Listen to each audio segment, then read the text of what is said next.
Buenas noches muchachos, hoy vamos a hablar sobre máquinas térmicas, que es una parte del contenido del tercer parcial de la asignatura de termodinámica. Bien, este video quizás no va a tener mucha edición, así que de antemano les pido disculpas por eso. Después lo regrabaré si es necesario, pero por temas de tiempo pues vamos a tratar de hacerlo, bueno, lo estoy tratando de hacerlo lo más rápido posible. Bien, entonces bueno, vamos a hablar sobre máquinas térmicas. Bueno, empezando, antes de cualquier cosa, vamos a llamar máquinas térmicas a un conjunto de dispositivos que van a tener una tarea en fin. Bien, vamos a ver dos tipos de máquinas térmicas, o bueno, en teoría tres, pero vamos a asociarlo con la imagen que tenemos a la derecha. Quizás tomes unos segundos para ver la máquina y analizar cómo funciona. De antemano les digo que los dispositivos que vamos a analizar no van a ser exactamente así de complejos, van a ser simplificados. Pero tómese unos segundos y analícelo, y dentro de un rato pues voy a dar la explicación, pero tómese unos segundos para analizarlo.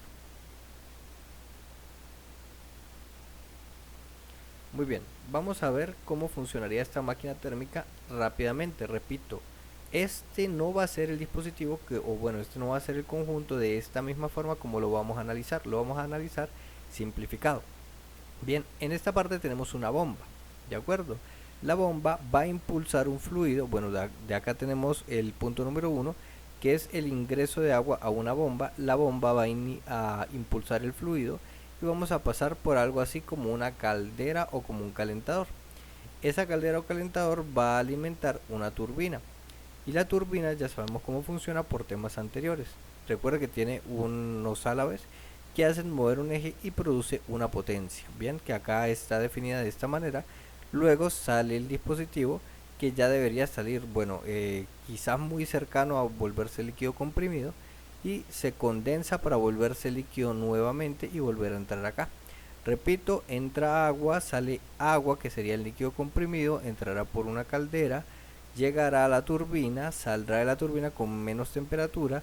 El condensador es un dispositivo que hace que la temperatura baje hasta volverla líquido, totalmente líquido comprimido, o por lo menos líquido saturado. Bueno, líquido comprimido tiene que ser realmente, y volvemos a la bomba y volvemos al ciclo infinitas veces. Bien, eso sería un ciclo de potencia. De acuerdo, vamos a tener también pocas diapositivas. Les pido que por favor, si no entienden algo, revisen el video otra vez, porque este tema es muy conceptual. Es muy corto, pero también muy conceptual. De acuerdo, espero que lo hayan entendido. Es con esta imagen, recuerden, no lo vamos a ver así, sino lo vamos a ver de una manera simplificada. Igual, tómese unos segundos, pase el video y vuélvalo a analizar para que lo entienda bien. Fíjese que también acá tenemos una inyección de calor, como toda caldera o todo calentador, y acá tenemos una salida de calor. Eso lo vamos a simplificar de la siguiente manera. Bien, bueno, antes de simplificarlo vamos a necesitar, perdón por eso, vamos a necesitar un formulario de máquinas térmicas, que sería el proporcionado por la universidad, o bueno, por su profesor. Generalmente yo estoy utilizando este de acá, ¿de acuerdo? Esto es un formulario con las máquinas simplificadas, bien, simplificadas las tres. Y acá están las ecuaciones que vamos a utilizar para cada uno. Fíjense que dice algo de ciclo Carnot y algo de ciclo, bueno, ciclo en ciclo Carnot y sin ciclo Carnot. De eso vamos a hablar un poquito más adelante, pero tómese unos segundos, analícela bien, porque si no les digo esto, yo sé que no lo van a analizar. Fíjese, bueno, voy a darle 5 segundos, mírela, analícelas, y por lo menos las ecuaciones, solo las ecuaciones, y ya vamos con una explicación muy breve. Muy bien, espero que lo haya hecho, que haya pausado el video. Fíjese que acá tenemos W igual a Q, Q sub H menos Q sub L, y acá tenemos Q sub H, exactamente la misma ecuación acá que a la derecha, ¿de acuerdo? Acá tenemos exactamente la misma ecuación en este tramo que en este tramo, y exactamente la misma ecuación en este tramo que en este tramo. Al final también tenemos exactamente la misma ecuación que acá. ¿Dónde recae la diferencia? En estos términos, 1 menos T sub L sobre T sub H y T sub H y T sub L. En pocas palabras, la diferencia es que hay unos términos en los ciclos Carnot que tienen T sub L y T sub H. Todavía no sabemos qué es T sub L y T sub H, pero ya lo vamos a explicar, no se preocupe.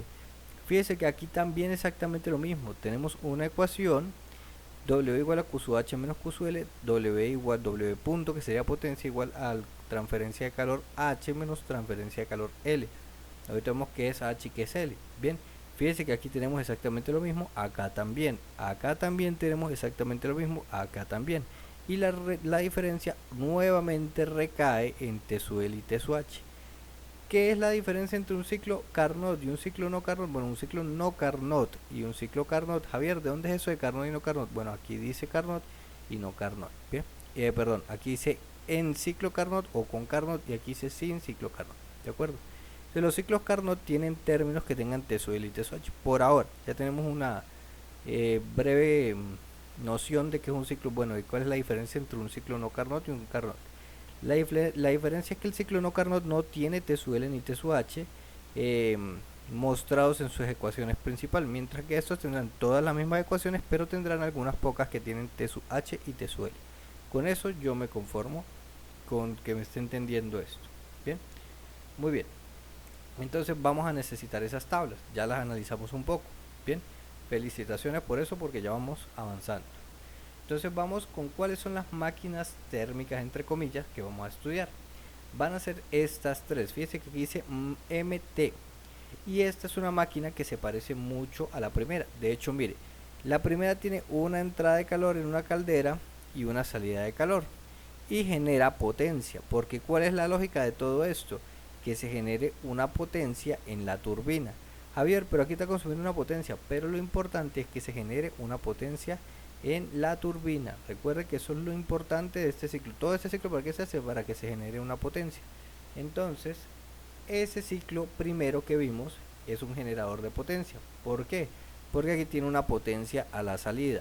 Bien, recuerde, lo importante es que genere este ciclo potencia. Ya vamos a tomar, voy a tomarme un segundo para modificar una cosa pequeña y vuelvo en un momento. Muy bien, volvimos. Antes de seguir, pues permítame verificar de que estemos grabando. Tengo un pequeño problema por acá. Listo, si estamos grabando, perfecto. Entonces, fíjese que lo importante, esta era la modificación, que el ciclo, lo que implica el ciclo es que acá se genera una potencia. Bien, ese ciclo se hace para eso. Y si usted se fija y presta atención, ese ciclo también genera una potencia.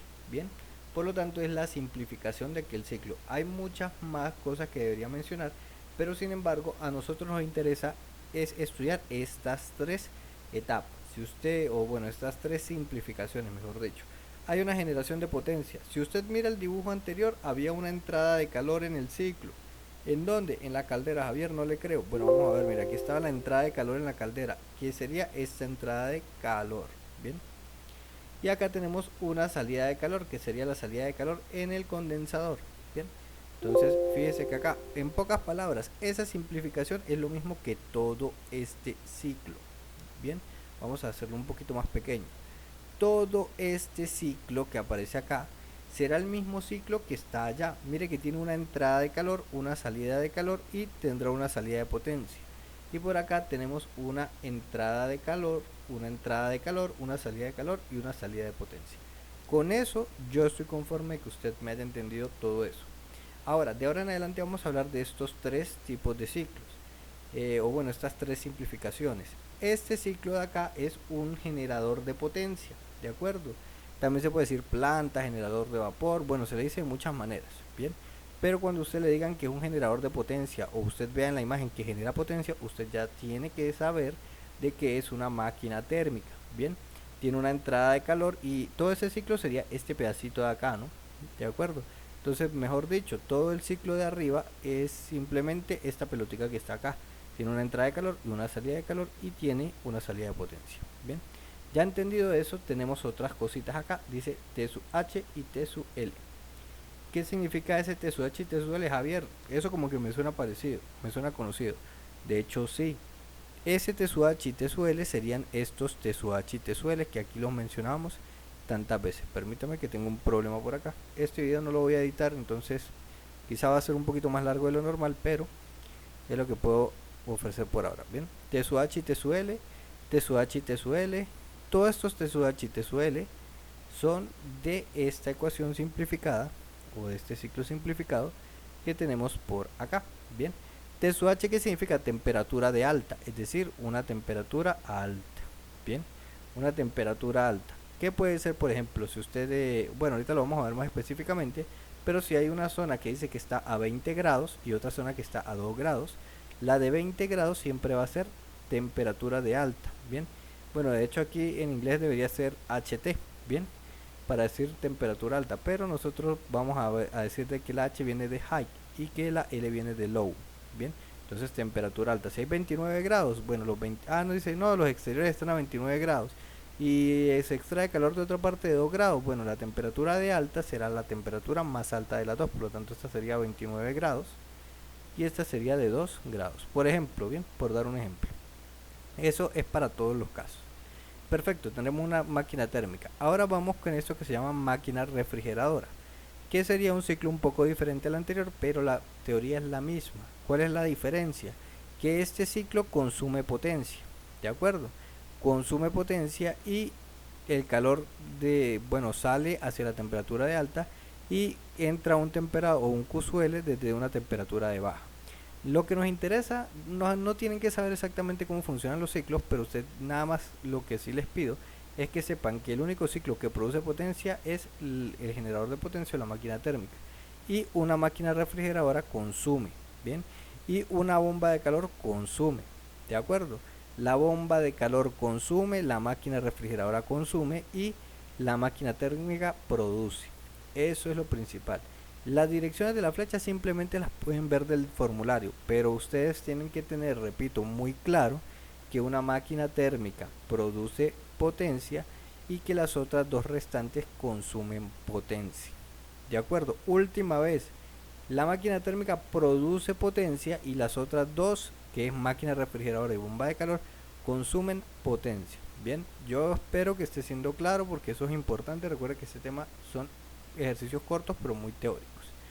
Ahora, bueno, Javier, listo, ya hablamos del TSUH y TSUL. Ajá, perfecto, ya sabemos que el TSUH es la temperatura de baja y el TSUH de alta y el TSUL de baja. Muy bien, bien, anótenlo, ¿no? Espero que lo anoten. Ahora seguimos con qué es el ciclo Carnot, cuándo es ciclo y cuándo no es ciclo Carnot. Bien, entonces un ciclo Carnot, tómese unos segundos y me imagino pausa el video para anotar eso, ¿no? Se los digo porque yo sé que cómo son ustedes. Entonces, lo que les voy a decir lo anota. Bien, un ciclo Carnot es un ciclo ideal. Bien, bueno, espero que lo esté notando. Un ciclo Carnot es un ciclo ideal. ¿De acuerdo? Un ciclo ideal es un ciclo Carnot. Bien, otra vez, un ciclo ideal es un ciclo Carnot. Bien, ahora, ¿cuándo es un ciclo ideal o un ciclo Carnot? Cuando la temperatura de alta y de baja no varía. Bien, nunca varían. Entonces eso es una de las características de un ciclo Carnot, que la temperatura de alta y la temperatura de baja, si está a 29, siempre 29, la de alta, y si la de baja está a 2, siempre a 2, nunca variará. La otra cosa, estamos hablando de un generador, el generador produce potencia. Si me dicen la potencia de la máquina térmica tiene que ser la máxima posible, es un ciclo, le están diciendo de alguna manera que es un ciclo ideal o un ciclo Carnot, porque un ciclo ideal produce la máxima potencia. Bien, entonces recuerda que como esto es un generador de potencia, el ideal producirá la máxima posible, ¿de acuerdo? Y la máquina refrigeradora y la bomba de calor consumirán lo mínimo posible. ¿Por qué? Porque son máquinas que consumen. Por ejemplo, una nevera. Una nevera es una máquina de refrigeración.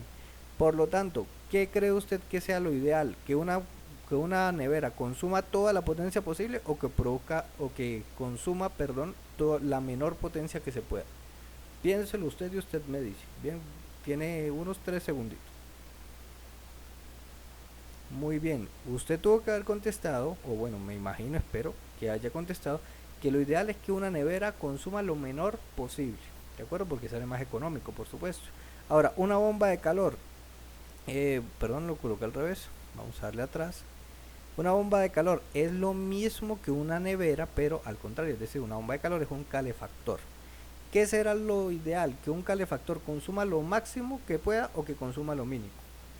Bueno, yo me imagino que usted está respondiendo que lo importante es que si usted tiene un calefactor en su casa, el ideal es el que consumirá lo mínimo posible. Y esa es otra manera de saber de que un ciclo Carnot.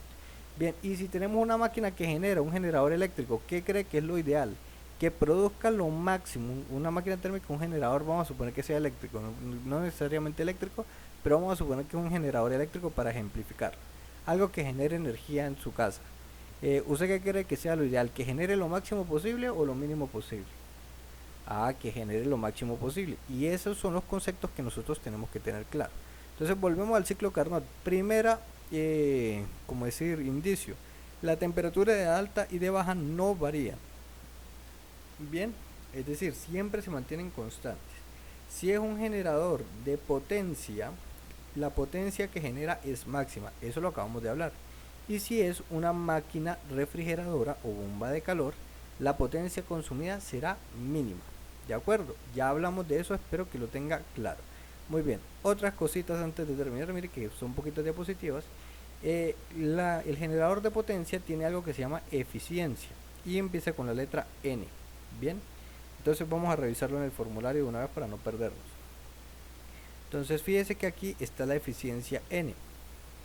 Perdón, no puedo volver a colocar. Entonces la eficiencia N.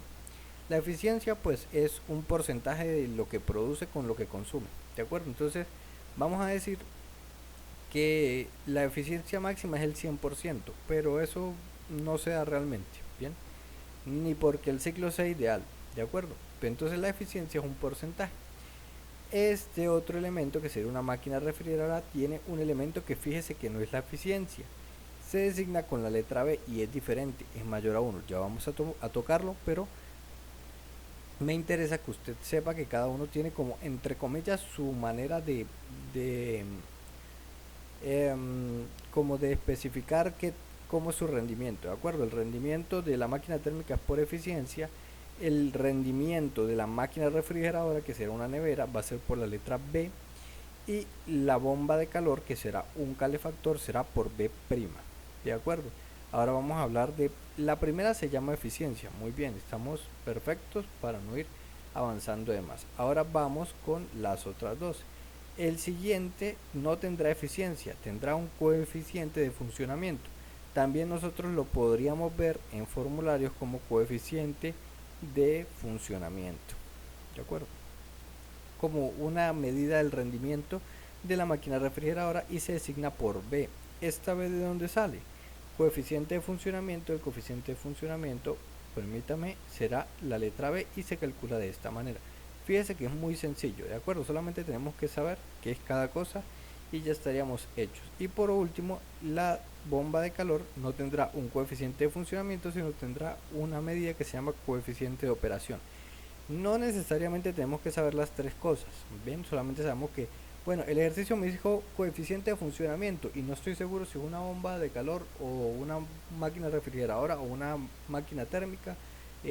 Por eso podrían decir, bueno, tiene un coeficiente de funcionamiento, por lo tanto estamos hablando de una máquina refrigeradora. No tiene un coeficiente de operación. ¿Qué será eso? No, un coeficiente de operación, entonces será una bomba de calor. Tiene eficiencia, ninguna es la eficiencia, máquina térmica. ¿De acuerdo? Entonces ya con eso estaríamos, yo creo que con toda la teoría o la necesaria que considero. Yo sé que las diapositivas no están demasiado profesionales, pero espero que con eso pues haya sido suficiente para entender la teoría.